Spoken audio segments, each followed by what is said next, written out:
3। आपको दीपो बाबा, आइए हम लोग बीपीएससी के लिए जीएस पढ़ेंगे और जीएस में बिहार विशेष महादेव टीम माओवादी की ओर से आप सबको स्वागत है, आपकी सफलता की शुभकामना है। बिहार पढ़ेंगे, जैसा कि मैं बार बार चर्चा करता हूं कि बिहार पढ़ने के लिए एटलस हमेशा अपने पास रखिए, मैप से पढ़िए। और ये विवास पेनोरमा की किताब है, मैं बोला था विवास पेनोरमा की किताब सबसे अच्छी बुक होती है बिहार पीसीएस के लिए और स्पेशल बिहार के लिए, समग्र बिहार के लिए। तो ये है, ये आप देख रहे हैं, नामकरण, भौगोलिक स्थिति, ज्यामितीय आकार, क्षेत्रफल, लंबाई, चौड़ाई, है ना, औसत ऊंचाई, देखिए सीमावर्ती देश, राज्य, जनसंख्या, घनत्व, पूरा डिटेल्स दिया हुआ है। इसी चीज़ को बोर्ड पर बताया गया है, आप भी इस तरह से पढ़िए। मेरा मकसद है बस आपको एक, आपके अंदर में एक समझ विकसित करना, ताकि चीज़ों को कैसे देखा, समझा और पढ़ा सीखा जाता है। आइए देखिए बिहार, एक नज़र हम लोग देखते हैं। नामकरण, नामकरण क्या है? तो बिहार का पूछा जाएगा, बिहार का नाम बिहार क्यों पड़ा? तो बौद्ध विहारों की बहुलता के कारण 11वीं 12वीं सदी में बिहार में बौद्ध विहारों की बहुलता थी। बौद्ध विहार मतलब आप समझते हैं ना, बौद्ध विहार क्या है? बौद्ध धर्म, जो बौद्धों की रहने की जो स्थल होती थी, उसी को हम लोग कहा जाता था बौद्ध विहार। जो पहाड़ की गुफाओं को काट के, कंदराओं को काट के इस तरह से ये बनाया जाता था। तो इसी को हम लोग बौद्ध विहार, जहाँ पर बौद्धिस्ट लोग निवास करते थे। तो बिहार में बौद्ध विहारों की बहुलता के कारण बिहार का नाम क्या पड़ा? बिहार पड़ा। ठीक है, स्पष्ट। बौद्ध विहारों की बहुलता के कारण बिहार का नाम क्या हुआ? बिहार। अब भौगोलिक स्थिति क्या है? अक्षांश और देशांतर। आपको पता है अक्षांश देशांतर क्या होता है? ये है अक्षांश है, इधर से इधर हम लोग जाते हैं, पूरब से पश्चिम अक्षांश और उत्तर से दक्षिण देशांतर। देशांतर समय की मापन के लिए, और अक्षांश होता है क्या? मौसम जलवायु में परिवर्तन से सूर्य की स्थिति देखने के लिए। तो देखिए भौगोलिक स्थिति क्या है, आप एटलस में अपने मैप पे अच्छे से देखिएगा इसको। भौगोलिक स्थिति उत्तरी अक्षांश है, यानी उत्तरी अक्षांश, नॉर्दर्न अक्षांश से यहाँ पर हम लोग देखते हैं कि 24 डिग्री 20 मिनट उत्तरी अक्षांश से लेकर 27 डिग्री 31 मिनट उत्तरी अक्षांश में ही है। 0 डिग्री इक्वेटर से हम उत्तर में ही है। तो नॉर्थ में स्थिति है 24 डिग्री 20 से 27 डिग्री 31 मिनट उत्तरी अक्षांश है। यहाँ आप देख रहे हैं मैप को, यहाँ से 24 डिग्री हुआ, 24 से 27, ठीक है। 24 डिग्री 20 मिनट उत्तरी अक्षांश से 27 डिग्री 31 मिनट उत्तरी अक्षांश। स्पष्ट हो गया? 24 20 10 से 27 31 15, लगभग 24 25 26 27, 3 का अंतर है। 3 डिग्री 3 का अक्षांश का अंतर है, देख लीजिएगा। अब देशांतर क्या है? 83 डिग्री 19 मिनट पूर्वी देशांतर से 88 डिग्री 17 मिनट पूर्वी देशांतर। स्पष्ट हो गया? बिहार की स्थिति देशांतर, ये देशांतर है यहाँ। तो यहाँ 83 डिग्री 19 से हम देख रहे हैं कि 88 डिग्री 17 मिनट ये पूर्वी देशांतर है। 83 19 से इसको नहीं काउंट किया जाता है, पूछा जाएगा क्या है बिहार की। तो 83 19 से 88 डिग्री 17 पूर्वी देशांतर। 83 84 85 86 87 88, लगभग 6 डिग्री का ये डिफरेंस है। तो इसमें याद रखिएगा, ये 3 डिग्री का डिफरेंस है, ये लगभग 6 डिग्री का डिफरेंस है। पूछा नहीं जाता है, बस इसको देख लीजिएगा, इंपॉर्टेंट है। आकार क्या है? आयताकार। आप देख रहे हैं आकार कैसा है? तो आयताकार है। क्षेत्रफल क्या है? क्षेत्रफल का मतलब पूरा एरिया, कुल टोटल एरिया। कुल टोटल एरिया क्या है? 94,163 वर्ग किलोमीटर। 94,163 वर्ग किलोमीटर, यानी कि भारत के कुल एरिया का क्या है? मान लीजिए कि इंडिया के एरिया को, क्षेत्रफल को 100% मानते हैं, तो बिहार है 2.86%। बहुत इंपॉर्टेंट पूछा जाता है, 2.86%। 13वां स्थान है क्षेत्रफल की दृष्टि से। कैवीं स्थान है भाई राज्य में? पूरे भारत में क्षेत्रफल के दृष्टिकोण से कैवां स्थान है? तो 13वां स्थान है। पहले 12वां था, जम्मू कश्मीर केंद्र शासित राज्य होने के बाद से 13वां स्थान है। लंबाई क्या है? 345 किलोमीटर उत्तर से दक्षिण। उत्तर से दक्षिण, नॉर्थ से साउथ 345 किलोमीटर। चौड़ाई क्या है? 483 किलोमीटर पूरब से पश्चिम। पूरब से पश्चिम कितना है? पूरब से पश्चिम 483 किलोमीटर। तो उत्तर दक्षिण 345 किलोमीटर, पूर्व पश्चिम 483 किलोमीटर। औसत ऊंचाई क्या है समुद्र तल से? 53 मीटर या 173 फीट। ऊंचाई हमेशा समुद्र तल से मापी जाती है, तो औसत ऊंचाई क्या है? 173 फीट या 53 मीटर। स्पष्ट हो गया? 173 फीट 53 मीटर। वर्षा क्या है? समान वर्षा 120 सेंटीमीटर, 125 सेंटीमीटर भी हो जाता है वो प्रत्येक वर्ष ये हो, लेकिन अभी 120.5 वही 120 सेंटीमीटर मानकर हम लोग को चलना है। सीमावर्ती देश कौन है? आप देख रहे हैं ये कौन सा देश है? नेपाल है, तो सीमावर्ती देश नेपाल है। सीमावर्ती राज्य कौन कौन है? 3 राज्य हैं, वेस्ट बंगाल, उत्तर प्रदेश, झारखंड। आप देख रहे हैं कि वेस्ट बंगाल ये ग्रीन वाला है, वेस्ट बंगाल, ये झारखंड हो गया, इधर उत्तर प्रदेश हो गया, तो 3 राज्य। पश्चिम बंगाल, उत्तर प्रदेश, झारखंड, 3 राज्य। जनसंख्या बिहार की कितनी है? तो 2011 की जनसंख्या अभी हुई है, इसके अनुसार बिहार की आबादी है 10,40,99,000। स्पष्ट हो गया? पूछा जाता है एग्जामिनेशन में, तो बिहार की आबादी कितनी है? तो बिहार की आबादी है 10,40,99,452 यानी 8.6%। भारत की कुल आबादी का कितना है? 8.6%, 8.6%। तीसरा स्थान है आबादी के हिसाब से, तीसरा स्थान है। स्पष्ट? जनसंख्या घनत्व तो कितना है भाई? यानी 1 किलोमीटर एरिया में कितने लोग रहते हैं? तो 1106 नंबर 1 है पूरे इंडिया में। 1106 व्यक्ति प्रति वर्ग किलोमीटर जनसंख्या घनत्व, 1106 व्यक्ति प्रति वर्ग किलोमीटर। दशकीय जनसंख्या वृद्धि कितनी है? वृद्धि दर कितनी है? तो 25.4 यानी 25.5%। दशकीय जनसंख्या वृद्धि यानी 10 वर्षों में जनसंख्या वृद्धि कितनी हुई है? तो 25.4% कुल जनसंख्या की। दशकीय वृद्धि दर वाला जिला, सबसे सर्वाधिक दशकीय वृद्धि दर किस जिला में होता है? मधेपुरा।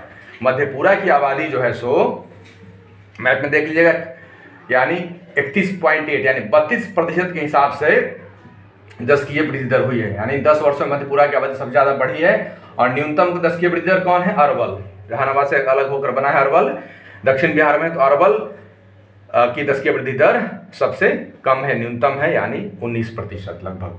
सर्वाधिक जनसंख्या वाला जिला, सर्वाधिक जनसंख्या वाला जिला कौन है? पटना है। क्रम से पूछा जाता है, याद रखिएगा, पटना, पूर्वी चंपारण, मुजफ्फरपुर। मैप में देख लीजिएगा इसको। सर्वाधिक जनसंख्या वाला जिला, सर्वाधिक जनसंख्या वाला जिला कौन? पटना, पूर्वी चंपारण, मुजफ्फरपुर। ट्रिक भी है, ट्रिक क्या है? पप्पू याद रखिएगा, पटना, मुजफ्फरपुर, पटना, पूर्वी चंपारण, मुजफ्फरपुर। न्यूनतम जनसंख्या वाला जिला कौन है? शेखपुरा, अरवल और शिवहर। सबसे कम जनसंख्या है कौन है? सबसे न्यूनतम जनसंख्या, सबसे कम जनसंख्या शेखपुरा में है, फिर अरवल में, फिर शिवहर में है। इंपॉर्टेंट पूछा जाता है, याद रखिएगा, शेखपुरा, शिवहर, अरवल। अब देखिए सर्वाधिक जनसंख्या घनत्व, जनसंख्या घनत्व यानी 1 किलोमीटर के एरिया में सबसे ज़्यादा लोग कहाँ निवास करते हैं? शिवहर, पटना और दरभंगा। 3 है क्रम से, बहुत इंपॉर्टेंट है, याद रखिएगा इसको। सर्वाधिक जनसंख्या घनत्व वाला कौन है? सर्वाधिक जनसंख्या घनत्व वाला जिला शिवहर, पटना, दरभंगा। शिवहर, पटना, दरभंगा। न्यूनतम जनसंख्या घनत्व वाले जिले कौन है? कैमूर, जमुई, बांका। इंपॉर्टेंट है। न्यूनतम जनसंख्या घनत्व जहाँ 1 किलोमीटर बहुत कम लोग रहते हैं, कहाँ है? कैमूर है, जमुई है, बांका है। सर्वाधिक क्षेत्रफल वाला जिला कौन है? सबसे बड़ा जिला कौन हो गया? पश्चिम चंपारण। गया में कंफ्यूज नहीं करना है, पश्चिमी चंपारण है। पश्चिमी चंपारण सर्वाधिक सबसे बड़ा क्षेत्रफल वाला जिला है। न्यूनतम क्षेत्रफल वाला जिला कौन है? शिवहर है। न्यूनतम क्षेत्रफल वाला जिला कौन है? शिवहर हो गया। लिंगानुपात क्या है? 918 प्रति हजार, यानी 1000 पुरुषों की आबादी में 918 महिलाएं हैं। लिंगानुपात 918 प्रति हजार। सर्वाधिक लिंगानुपात वाला जिला कौन है? गोपालगंज, सिवान, सारण। गोपालगंज, सिवान, सारण, ये सर्वाधिक लिंगानुपात यानी महिलाओं की संख्या यहाँ पर ज़्यादा है अन्य जिलों की तुलना में। गोपालगंज, सिवान, सारण। न्यूनतम लिंगानुपात वाला जिला कौन है? मुंगेर, भागलपुर, खगड़िया। ये है यहाँ पर महिलाओं की जो आबादी है पुरुषों की तुलना में थोड़ी क्या है? कम है। मुंगेर, भागलपुर, खगड़िया। न्यूनतम लिंगानुपात मुंगेर, भागलपुर, खगड़िया। मुंगेर, भागलपुर, खगड़िया। साक्षरता दर क्या है? 61.8%, यानी कि 62% हम लोग मान सकते हैं, पूछा जाता है एग्जाम में। बिहार की साक्षरता दर क्या है? साक्षरता दर यानी पढ़े लिखे लोग, 7 वर्ष से अधिक उम्र के लोग, लिखने पढ़ने समझने वाले लोग 61.8 यानी 62% पुरुष साक्षरता पूछा जाता है। 71% महिला है, 51%। याद रखने के लिए 51, 61, 71, 51 महिला साक्षरता, 61 हो गया औसत एवरेज साक्षरता, 61.8 पुरुष साक्षरता 71। तो याद रखिएगा। सर्वाधिक साक्षरता दर, सबसे ज़्यादा पढ़ा लिखा जिला कौन है भाई? रोहतास है। पुरुष में भी सब सर्वाधिक रोहतासी है। महिला साक्षरता में सबसे ज़्यादा कौन है? रोहतासी है। तो बहुत इंपॉर्टेंट है, सर्वाधिक साक्षर जिला हमारे यहाँ कौन है? रोहतास, रोहतास, रोहतास, पुरुष में महिला में। अब न्यूनतम साक्षरता दर वाला देखिए जिला कौन है? पूर्णिया है। पुरुष में भी सबसे न्यूनतम पढ़े लिखे लोग पूर्णिया के लोग ही हैं, लेकिन महिला में सबसे न्यूनतम पढ़े लिखे लोग सहरसा के हैं। गरीबी बहुत ज़्यादा है यहाँ पर और असमानता भी है और बाढ़ के कारण प्राकृतिक आपदाएं बहुत आती हैं। तो याद रखिएगा। अनुसूचित जाति की कुल जनसंख्या बिहार में कितनी है? तो कुल आबादी की 15.9 यानी 16% लगभग आबादी है। अनुसूचित जाति की कुल आबादी 15.9 यानी 16%। और ऐसे जनसंख्या में इकाई, दहाई, सैकड़ा, हजार, 10,000, ठीक है ना? इकाई, दहाई, सैकड़ा, हजार, 10,000, लाख, 10 लाख, करोड़, 1 करोड़ 65 लाख।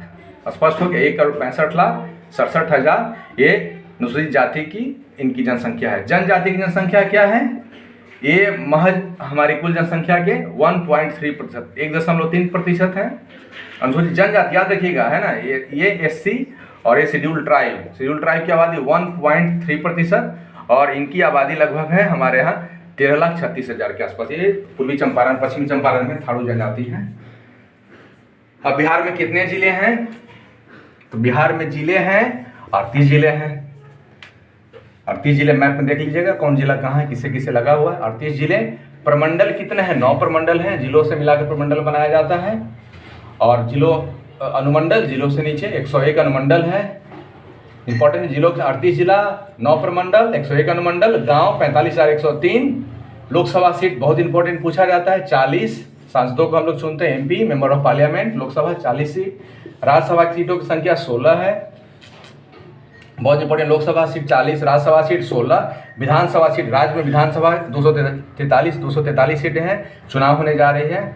243 सीट है विधानसभा और विधान परिषद 75 सीट है। बहुत इंपॉर्टेंट, यहाँ से एक प्रश्न हमेशा पूछा जाता है। विधान परिषद 75 सीट है। शासन पद्धति क्या है? हमारी संसदीय शासन प्रणाली है। संसदीय शासन आपको पता है। बिहार दिवस का 22 मार्च को बिहार दिवस मनाया जाता है। क्यों मनाया जाता है आपको पता है? 22 मार्च को बिहार पहली बार अलग हुआ था। प्रमुख लोक नृत्य क्या है? छऊ, कटघोड़वा, लौंडा, धोबिया, झिझिया, झरनी, कर्मा। छऊ, कटघोड़वा, लौंडा, धोबिया, झिझिया, झरनी, कर्मा, ये बिहार के कुछ प्रमुख लोक नृत्य हैं। राजभाषा क्या है? हिंदी है और क्या है? उर्दू है। उर्दू राजभाषा है। हिंदी उर्दू दो राजभाषा है। राजकीय पशु क्या है? बैल है राजकीय पशु, बैल है राजकीय पशु बैल। राजकीय पक्षी क्या है? गोरैया, राजकीय पक्षी गोरैया। गोरैया का संरक्षण सरकार के आप भी संरक्षण कीजिए अपने घरों में, इस तरह से लकड़ी का बनाकर या छेद करवाइए ताकि ये गोरैया बच सके, इसको हम लोग संरक्षित कर सके। मछली कौन है? मांगुर मछली है। राजकीय मछली मांगुर है। फूल कौन है? गेंदा का फूल है। गेंदा का फूल एंटीऑक्सीडेंट भी होता है, अपने आसपास लगाने से ये कीड़े मकोड़े एवं बीमारियां को दूर भगाती हैं। फूल में गेंदा है। वृक्ष में कौन? पीपल है। बहुत इंपॉर्टेंट है। पशु बैल, पक्षी गोरैया, मछली मांगुर, फूल, गेंदा, वृक्ष, पीपल। वनों के प्रकार पर्णपाती प्रकार के वन हैं जो एक मौसम विशेष में, वर्ष विशेष में, ग्रीष्म ऋतु में अपने पत्ते को झाड़ देते हैं। और पक्षी विहार कहाँ कहाँ बिहार में है? पक्षी विहार कहाँ कहाँ है देख लीजिएगा। नकटी, कांवर झील, गोगा बिल, नगी, कुशेश्वर, बक्सर, ये देख लीजिएगा। सलीम अली, जुबा साहनी, ये कहाँ कहाँ देख लेना आपको। नकटी, कांवर झील, गोगा बिल, नगी, कुशेश्वर, बक्सर, सलीम अली, जुबा साहनी। वन्यजीव विहार कहाँ कहाँ? वाल्मीकि नगर, गौतम बुद्ध अभ्यारण्य, भीमबांध अभ्यारण्य, उदयपुर अभ्यारण्य, राजगीर, परमार डॉल्फिन। तो ये आप इसको देख लीजिएगा अपने अपने मैप से, एक स्क्रीनशॉट ले लीजिए। स्क्रीनशॉट ले लीजिए आप, जब की तैयारी कीजिए। आने वाले समय में एग्जामिनेशन होगी और कई सारी वैकेंसी भी आ रही है। ये बुक से मैं बता रहा था, विभास पैनोरमा की अच्छी बुक है और इस बार भी आई है विभास पैनोरमा, नई वाली ये बुक है। पतली किताब है, बहुत अच्छी किताब है, इसे आप ले लीजिएगा, है ना। विभास पैनोरमा बिहार के लिए 2020-21 नवीनतम आंकड़ों एवं तथ्यों के साथ है। यह बहुत अच्छी किताब है। मतलब मान के चलिए कि बीपीएससी पूछती है 30 प्रश्न, 30 प्रश्न में से लगभग 25 प्रश्न तो यहाँ से पूछे ही जाएंगे, इसमें कहीं कोई शक नहीं है। तो बहुत अच्छी किताब है। प्लस क्या है कि इसमें संक्षिप्त में लिखा हुआ है, बहुत ज़्यादा नहीं पढ़ना पड़ेगा। ये मुश्किल से प्रैक्टिस सेट भी है, 90 पेज की किताब प्रैक्टिस सेट लेकर, तो बहुत अच्छी किताब बिहार के लिए, इसको आप ले लीजिएगा। इसी का पुराना एडिशन है जिसे मैं बता रहा था आपको, अभी जो बोर्ड पर था ना, यही चीज़ों को मैं आपको बता रहा था। तो आप भी इसको पढ़िए, अच्छे से याद कीजिए, है ना। यहाँ डिटेल्स में फिर मैं अगले एपिसोड में आऊँगा, आपको बताऊँगा। तब तक के लिए आप सबको टीम माँ बोधी की ओर से आपकी सफलता के लिए कामना। और मैं हमेशा कहता हूँ कि आपके बस में कर्म करना ही काम है, आप कर्म कीजिए। ये कृष्ण हैं, प्रभु श्री कृष्ण और अर्जुन, इन्होंने संदेश दिया है भगवत गीता में भगवान श्री कृष्ण ने कि आपका काम केवल कर्म करना है, फल की चिंता नहीं कीजिए। फल आपके बस में नहीं है। आपको क्या बनना है, कलेक्टर, इंजीनियर, आईपीएस क्या बनना है, वो सब ऊपर वाले तय करेंगे आपके लिए, और एक कर्म तय करेगा आपका। आप कर्म कीजिए, फल की चिंता नहीं कीजिए। कोरोना का समय है, ऐसे ही 75 प्रकार की समस्याएं एवं चिंताएं हैं। तो इन समस्याओं चिंताओं से छुटकारा का यही है कि ईश्वर पर भरोसा रखिए, पूर्ण आस्था रखिए और कर्म योगी व कर्मवादी बनिए। और कर्म करना आपका काम है, कर्म कीजिए, एग्जामिनेशन की अच्छे से तैयारी कीजिए। मैं समझता हूँ कि आने वाले समय में 2021 में आपके लिए अच्छे दिन आने वाले हैं, नए दिन आने वाले हैं। बिहार सरकार में कई सारी वैकेंसी आएंगी, तो निश्चित रूप से आपका जो करियर सेट होगा।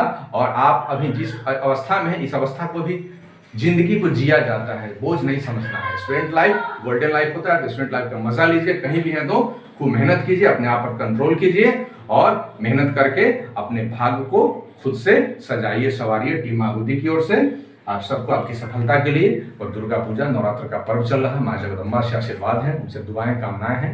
आपका जीवन स्वस्थ हो, सुखद हो, मंगलमय हो, पूरे बिहार के भविष्य के लिए, पूरे हिंदुस्तान के लिए, अपने सभी लोगों के लिए टीम माँ बोधी की ओर से नमन वंदन व अभिनंदन है। माँ जगदम्बा से असीम कामनाएं और प्रार्थनाएं हैं, सबके लिए दुआएं हैं, सुखी शांति समृद्धि की असीम कामनाओं के साथ टीम माँ बोधी की ओर से आप सबको नमस्ते, सादर प्रणाम, जय हिंद, जय बिहार।